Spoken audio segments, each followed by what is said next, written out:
We all want to be better people, don't we?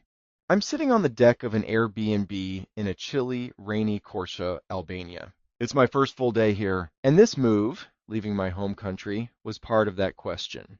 How do I become better? How do I transcend?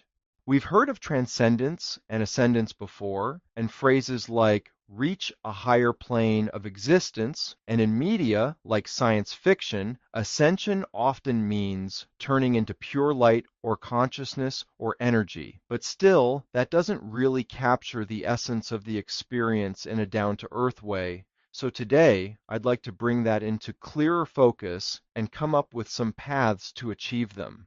This isn't a how-to guide. It's a reflection, a record of trying to walk a higher path.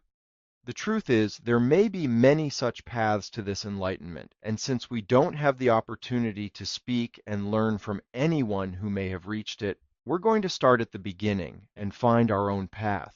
Yours may be different, but maybe you can learn from the one I'm starting to endeavor. That's the purpose of this series.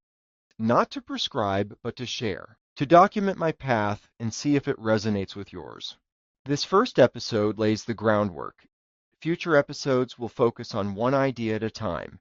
Before we begin, I think it's important to state that you may neither be ready or easily able to start your own journey, and I totally understand that. If you watch some of my other videos, you'll know it's been a challenge for me.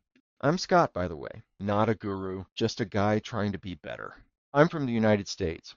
I retired in 2025. I moved to Albania a month later, not to find myself, but to connect to myself in a deeper way. With everything happening in the States when I left, I knew that I couldn't fulfill these goals easily where I was, in the life I've created, or let circumstance mold for me. Frankly, had I stayed, not connecting to the culture, the consumerism, the political polarization, the fear that many of us face, I feared I would shrivel up. So I took a leap of faith and started anew. But before I could take that leap, I had to ask a basic question. What exactly am I reaching for? What do words like transcendence and ascension really mean outside of books or movies or mysticism? For me, it starts simply. Doing good before comfort. Sitting with uncertainty. Accepting I won't have every answer. Respecting life. Seeking peace. Practicing forgiveness. Preparing myself, mind, body, spirit, for whatever comes. I want to be the best version of myself, or at least the best version of myself I can or allow myself to be. Now let's define what transcendence and ascension are from a practical standpoint and how they relate and intertwine.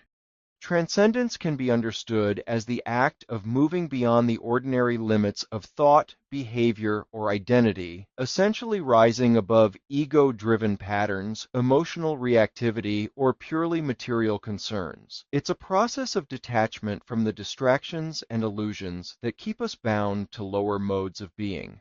Ascension, closely related but distinct, refers to the process of elevating one's consciousness or moral character to a higher state, one marked by increased awareness, integrity, and spiritual alignment. While transcendence often involves letting go or releasing, ascension is more about growth and movement upward. In that sense, the two are interdependent. Transcendence creates the inner space, and ascension fills that space with something more aligned, refined, or true. Of course, these aren't new ideas. The desire to rise, to awaken, to live more meaningfully, humans have been exploring that for thousands of years, across every culture and tradition. So what can we learn from them? We'll discuss that in episode 2. Until next time, keep searching, keep walking, and keep your mind open to the possibilities of a more aligned you. And let me know in the comments if you're ready to begin the journey.